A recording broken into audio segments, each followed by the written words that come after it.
Why don't we have a friendly little chat about some of America's most carried handguns? What they're good for, their limitations, how they compare to other things, why you might choose one over another.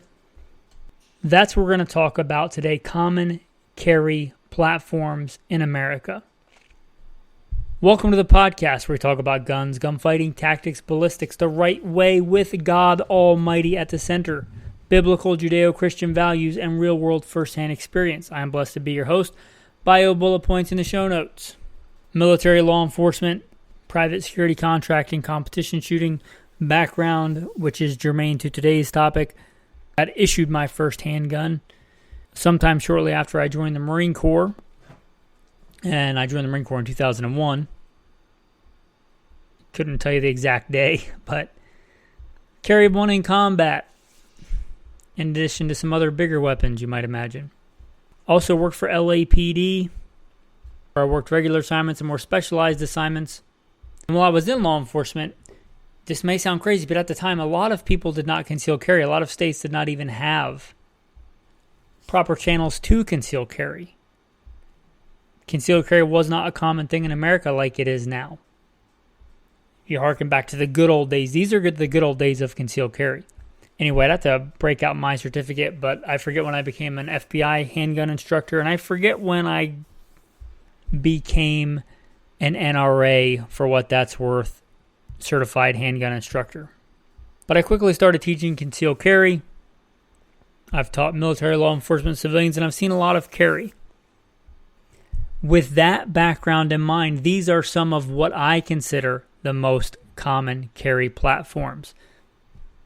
It's not going to be an exhaustive list. If you're one of the 5 guys that carries a CZ75B, your carry gun is not in today's discussion. If you carry a Glock 36, which I did for a time, it's a cool gun. It's not common. It was never common as a carry gun.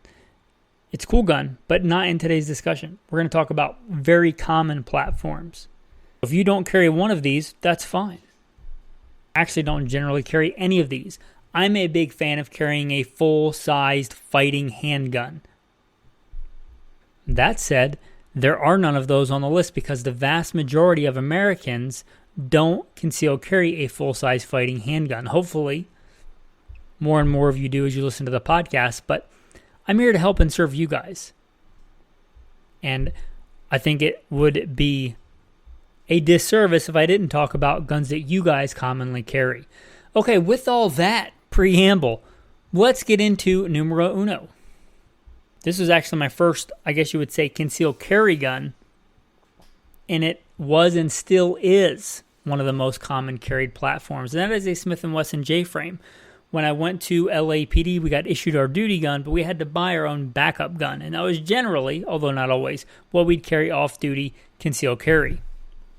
Mine was a Smith & Wesson J-frame. I don't know the model.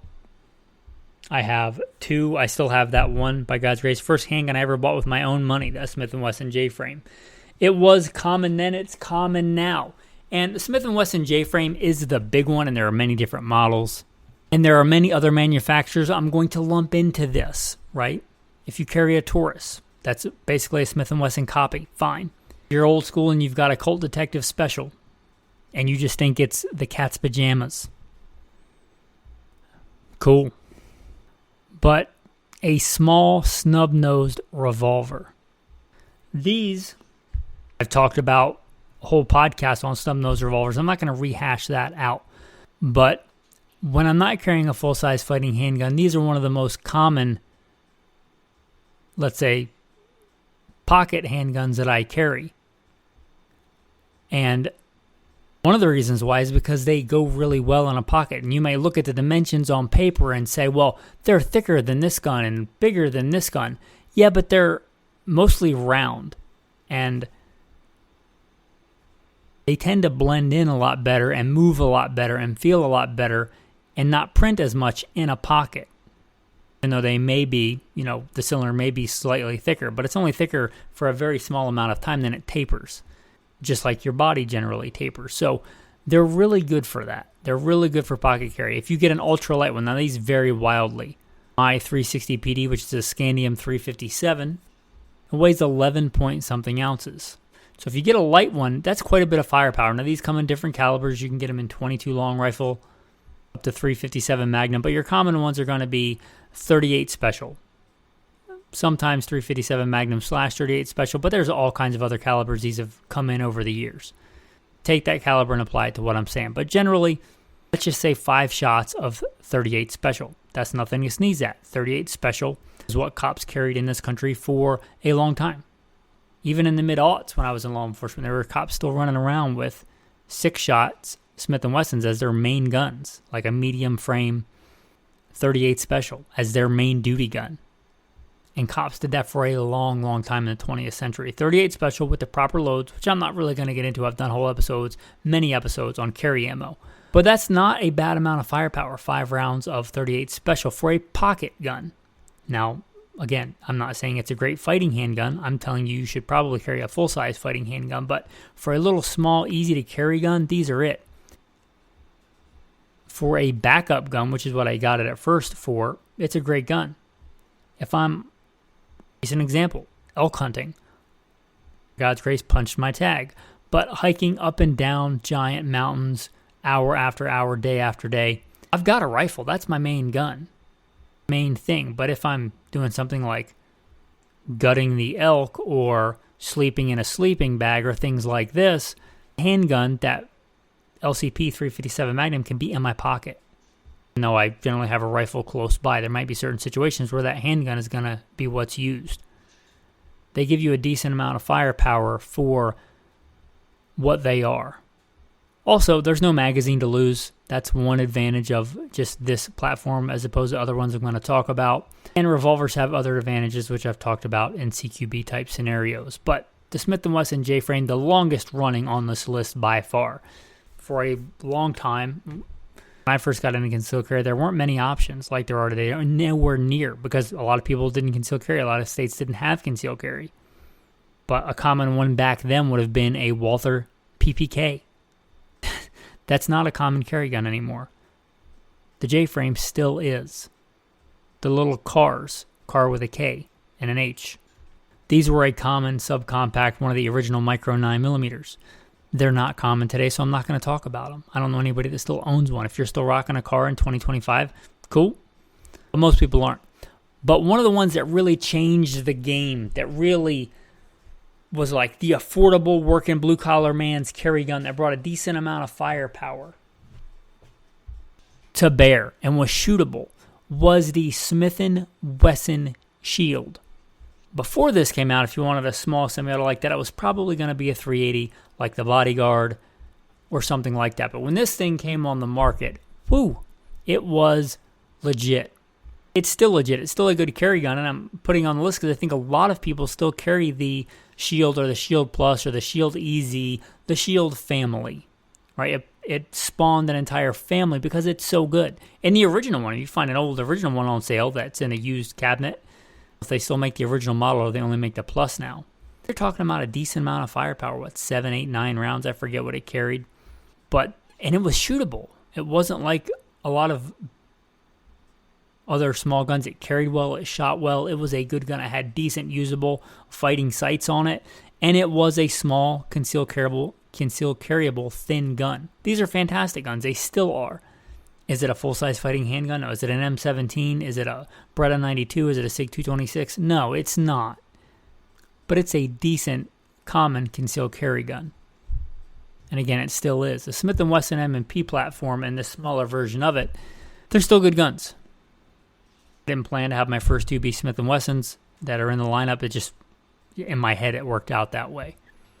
Talking about the kind of what came after it in my experience. Now, around this time, the market exploded. Some came and went. One that was around at this time and it still is around is the Ruger LCP. And to be fair, I think the Ruger LCP is kind of a copy of the Kel-Tec PF9. No, the P3AT. Cool acronym. Sounds like P380. The P3AT. I believe, I'm no engineer, but if you look at both guns side by side, and I think the Kel-Tec came first, that the Ruger's kind of a copy of it. Ruger does what Ruger does, which is generally make affordable, good copies of stuff. Kind of like Ruger Hawkeye M77. Pretty good copy of a Mauser. Anyway, the Ruger LCP. I often rag on this gun for good reason. It's kind of the hashtag #MeToo gun, but it is super popular, so let's talk about it. Teeny tiny gun. Maybe the only one on the list that weighs less than a Scandium J-frame. It's in 380. 380 has come a long way, even since I started instructing. There was a time when I would say, just carry FMJ if you're carrying 380. Really nothing else, unless you're going smaller than 380, but if you're carrying 380, there was a time when I would have said, there's a good case to be made for ball ammo because it's just so underpowered and there's so few good hollow points. That's not the case anymore. There are some decent hollow point defensive options for 380. That said, there are some decently shootable 380s. The LCP is not one of them. It's a teeny tiny, very light gun, very slim gun, which means it's got quite a bit of recoil for a 380. Even in a 380, it's going to kick more than many 9mm. I would dare say it's worse to shoot than that shield I talked about, and it's in a less powerful round. It is quite a bit smaller, though. It's a very small, tiny gun, which is why a lot of people carry it. That's why I call it the hashtag #MeToo gun, because you're like, oh, check the box. Me too, I have a gun. Yeah, you have a gun on paper, but go shoot a practical course of fire like an L.P.D with a Ruger LCP. And then tell me how much you love it. But they do check a box. They're a gun in your pocket or a gun that's super tiny. If you're carrying an LCP, I wouldn't be surprised if you're carrying a fanny pack. You do you. They're probably the worst gun on the list as far as common carry guns. They have a long, well, the newer ones have a better trigger, but they're not a great trigger, and they're a very light gun. They're very hard to get accurate hits. They're hard to clear jams in because they're so small. They're hard to get a good grip on, but they are a reasonable rate of fire handgun. Now, these aren't common, but I will briefly mention they do make the LCP N22 long rifle. You may or may not want to go that route. It certainly would be less recoil, but then you have the whole debate on super short barrel 22 long rifle, which is debatable whether that's a good carry round or an acceptable carry round anyway. But the LCP is certainly on the list. It's one of the most carryable ones. That's why I'm talking about it. I'm going to say it's the worst one on the list. If that's what you have and that's what you're going to carry, then I applaud you for carrying. But I think there are better options out there. Now let's talk about Glocks. This is one of my early carry guns as well. The baby Glock. I don't know if these are still one of the more popular ones. I'm going to talk about it anyway. I think they probably are. The Glock 26s, probably not the 27, since thankfully 40 is a almost completely dead caliber. The Glock 26, the original baby Glock. People talk about baby Glock now as like the 42s and 43s. No, those are the anorexic baby Glocks. The original baby, sad to think about anorexic baby, but that's what those guns are. The original baby Glock, the Glock 26, it's a subcompact, and I carry one in a pocket. Like, it's a pocketable size gun. As much as I rag on Glock, the Glock 26 is one of my favorite Glocks. It's a pocket-sized handgun, 10 rounds, maybe more if you get an slightly extended magazine. These are phenomenal guns for a pocket gun. They can also take bigger mags. So unlike the anorexic baby Glocks, you can put a full-size 17 or 19 magazine in there. I guess you could. I don't know why you would put like a 33-round standard, like body-size magazine in there. But the Glock 26, decent carry gun. They take the standard Glock sights. They take the standard Glock magazine pattern. The original baby Glock. If you're going to carry a Glock and you want a subcompact, these are good guns. Not slim, but really, I think that's overdone. And this one will fit in a pocket. You give up more than you gain when you go to a thinner gun. Very shootable. Because they're thicker, that recoil impulse gets distributed through more of your hand. There's no free lunch. You go with a thinner gun, and that recoil is portioned out into a thinner portion of your hand. The Glock 26s, the baby Glock. Now, there are newer baby Glocks. When the Glock 43 came out, I thought, oh, this is going to be great. It's going to be like my Glock 26, but smaller. I got one, I shot it almost immediately, sold it, and went back to the Glock 26. So you can guess what I think about the 42s and 43s. The 42 being in the 380 and the 43 being in 9mm. Now, you might think, why would I go with a 42 and 380? It is a decent amount smaller than the 43. My wife's carry gun for a while, a 42. We never did find it to be very reliable, but she did carry it for a while. Both, I think, my 26 and her 42 were stolen. And I sold my 43 because I didn't like it. The 43 is just, I think you just get it because you want to say you're a Glock fanboy and you say Glock makes it, it's okay. Or it's good. You might make a decent argument for aftermarket parts and stuff for a Glock 26. I think there are way better options, way more shootable options than a Glock 43. And most of the other Glock stuff's not going to fit the Glock 43. So I just get a Glock 26 is my opinion. But the Glock 43 is still a 9mm that's probably going to work. And if it is unshootable. The Glock 48, I don't think that's a common one, but probably a better choice, but I'm going to skip it because I don't think it's common. We're talking about common carry guns. I think the 26 still may be common. 42s and the 43s certainly are. A lot of people will get the 43 and they'll make it they'll extend this and extend that and comp this and do that, and by the time they do it, you might as well have gotten the next gun I'm going to talk about, a Glock 19. Now these go back a long way. People will say this is like a fighting handgun. No, it's a compact. It is a compact handgun. It is not a full-size fighting handgun. By Glock's definition, it's a compact gun. It's not a full-size gun. The full-size is a 17.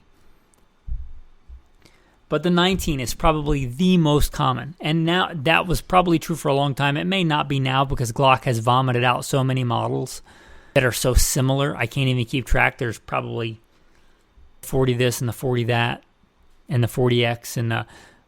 But Glock 19... Gen 1 through 5 are still very common. You have a slightly different model they named the X or something, just throw it in this category. Glock 19, it's a good size. It's a good medium size. It's not a full-size fighting handgun. It's not as shootable as a Glock 17. But it's better than anything we've talked about so far as firepower and shootability. It's a decent size. It's the size that most people can get a decent firing grip on the gun. And it's the first one we've talked about so far where that can be done. Where you have a full regular firing grip on a handgun. Now you still don't have the barrel length of a full-size gun. You're still giving up some velocity, some performance, some sight radius. But yeah, of all the ones we've talked about and of common carry guns, the Glock 19 is a very, very good gun. And I don't know if it's the most common now because of the next one we're going to talk about, but for a long time, it was like the standard. What should I get for a carry gun? Glock 19. If you want the plain vanilla easy answer, if you want to go that route, the Glock 19. If you want super customization, go with the Gen 3. Or just go with a clone of it like the Ruger or Shadow Systems. It's already pimped out from the factory. But you get the idea. That Glock 19 size, that compact size, it's a decent shootable handgun. It's not a full size. It's not a combat handgun. But it's a decent medium-sized handgun. And it kind of set the stage for that. Now, it may be dethroned. I would like to see a survey of what people are currently carrying it in a large audience, like thousands of people. But I imagine this next one, if anything has dethroned the Glock 19, it's this one, the SIG 365. The original one is quite small and svelte and compact and has a decent amount of firepower. This one, much like the Smith & Wesson Shield, has spawned an entire plethora of children and grandchildren. The XL, they have them in 380, they have compensated ones. The cool thing about this one is it's probably got the best ergonomics on the list. Even though it's smaller, I would probably take one over a Glock 19. It's because the trigger's going to be way better. The triggers on Glocks, bleh. Yeah, you can trick them out if we're going to go that route. We're just talking about factory triggers. I'd much rather run a 365. Especially if we talk about the ones with the longer grips and longer slides, which is going to be about a Glock 19 size, but slimmer, but not super slim like a 43. It's like a good medium, and it's got good ergonomics. And I think that's where this one shines. Good ergonomics, good trigger, better sights than the Glock, better form factor. These have become so popular, there is quite a bit of aftermarket support. Nowhere near the amount of like a Gen 3 Glock 19. But there is so much aftermarket support for this gun. You're not going to have trouble finding like a holster for a 365. They're decently reliable. They're decently shootable. Again, they're not a full-size fighting handgun, but they're decent, especially for their size. You can go all the way with the original one, just kind of the original base model 365, and that's a pocket gun all day long. It's a decent pocket gun. Way better than that LCP. It's in 9mm, if you get the 9mm one. I don't think I have to defend that round. It's the standard for a reason. It's got ergonomics. It's got good sights. Straight from the factory. It's got a good trigger from the factory. Also, unlike anything else on the list heretofore mentioned, it's modular. A lot of people think of the 320 or the M17 as modular, and it is. But this gun is also modular. It's also a chassis gun. You're like, I don't like this grip. You can swap it out. If you're like, this grip doesn't match my fanny pack, you can probably find a pink grip out there somewhere. It is unique of the ones on this list for that, of a really common platform. A lot of people are carrying it, and it's modular. So if that's something you're interested in, I'm going to take a Dremel to this grip. Take a Dremel to the grip of a Glock 19, which you certainly can do, and I would encourage if it has finger grooves, because finger grooves are disgusting. But once you do that, if you mess it up, you've ruined the gun. The majority of the value, the serialized part of the gun. If you do that to the grip of a 365, which thankfully I don't think any of them have finger grooves, but if you wanted to take it to round the butt off so it didn't snag on clothing or something and you ruined it, you're out, probably under $100 for the part. Probably significantly less than that. So, yeah, it's modular. There's a reason it is so popular. It's a fantastic little teeny tiny carry gun. It shoots like a much bigger gun. Now, again, it doesn't shoot like a full-size fighting handgun, but it shoots good, especially for the size. It punches above its weight class. Whereas before, if I could not encourage somebody to carry a full-size handgun, they said, I'm looking at a carry gun, what should I get? With no other stipulations, I probably wouldn't say the Glock 19 anymore. Unless they were just Glock fanboys, I would probably say, get a 365. The Glock 19 is so yesterday. I would probably tell them this. If you just want the plain, basic, vanilla, get a Glock 19. If you want something a little bit better, either more shootable or equally as shootable but smaller, get a 365. Now, there are quite a few other Micro 9s on the market when the Micro 9 craze started becoming popular. There's HK, there's FN, there's Berettas. They all make Micro 9s. None of those, I don't think, are a giant chunk of the market. So, again, this is for very commonly carried guns. I think that's a pretty good roundup. Again, you may carry something different. I carry something different. I carry a SIG 226, single action only with an optic. That's not what most people are carrying. I'm trying to help out what most people are carrying and kind of talk about them and compare them. Tactical tip of the day. Let's talk about tourniquets right quick. Now, kind of the gold standard, the full-size fighting handgun of tourniquets is going to be a Cat Gen 7. Much like a full-size fighting handgun, these are kind of big and bulky. A lot of people are not going to EDC those every day. They are better. They are easier to use for most people. There are other tourniquets that are easier to carry. A S.R.T goes pretty well in a back pocket. We talk about pocket guns, talk about pocket tourniquets. They are pretty easy to carry. They're also multifunctional. They're just basically a giant rubber band. Anything you might use a giant rubber band for, you could use the S.R.T for. Use it as a pressure dressing. Although I did go through to be a T365 instructor, that's not a medical advice. You get your medical advice from, take your own medical training. I don't know if they approve the use of that, but it certainly would work. You apply the correct amount of pressure. But the S.R.T is a good one that goes in the pocket. The rat tourniquet, which a lot of people rag on, is a good tourniquet. Is it a full-size fighting tourniquet? No, but it's a lot better than having no tourniquet. As somebody that's needed a tourniquet and had to improvise a tourniquet, a rat tourniquet certainly would have been better than having to improvise a tourniquet. The rat could also go in a pocket, but it's got a metal clip on it. It's not as svelte for pocket carry. It goes pretty decent in a mag pouch. So if you're running a double mag pouch, maybe instead of 3 magazines, you have 2 magazines and a tourniquet. There's also the Schlissmann device, which I guess technically is not a tourniquet, but it's kind of a tourniquet. Again, you get your own medical advice from taking your own trauma medicine course. But a Schlissmann device also would fit into this category of an easily carryable bleeding stoppage device, even if it doesn't count as a tourniquet. All right, guys, with that, a classic. I was reading it right before I started this podcast. Psalm 144, Blessed be the Lord my rock, who trains my hands for war and my fingers for battle. Thanks, and have a blessed day.